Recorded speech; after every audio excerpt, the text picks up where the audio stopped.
About republic we need to understand कि democracy में दो काइंड ऑफ चीज़ें हो सकती हैं. डेमोक्रेसी में या तो एक रिपब्लिक हो सकता है, जो कि अभी हम पढ़ेंगे, है ना, और या तो दूसरी चीज़ हो सकती है क्या, मोनार्की. राइट. सी यहाँ पे हम देख सकते हैं, this is queen Elizabeth, right, and this is our president of India, Shrimati Draupadi Murmu, right? Here we can see what is the difference between the two. See, both are kind of a democracy, okay? But in a monarchy, the head of state is a hereditary. Okay वो succession से आते हैं, वो आप choose नहीं करते, आप उन्हें इलेक्ट नहीं करते, वो कैसे होते हैं, हेरिडिटरी होते हैं. वो मोस्टली क्या होंगे, क्वीन या किंग ही होंगे. ठीक है. However, in republic we have what, elected head of state.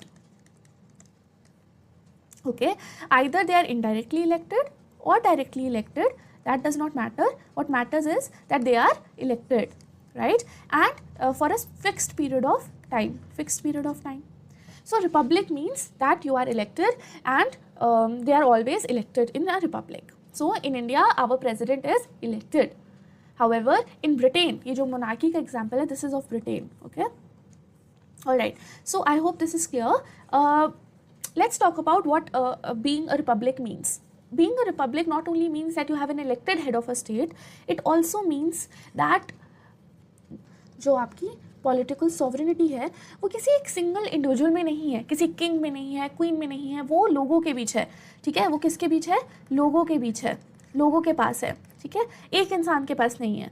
और दूसरी चीज़ जो ये एंटेल करता है, दूसरी चीज़ ये बताता है, वो ये है कि जो आपका पब्लिक ऑफिस है, वो सिर्फ आप नहीं लेते हो, वो सिर्फ एक किंग और क्वीन नहीं होल्ड कर सकता, वो कोई भी होल्ड कर सकता है, किसी के पास भी कोई भी, चाहे वो कोई भी हो, right. Anyone can have this public office.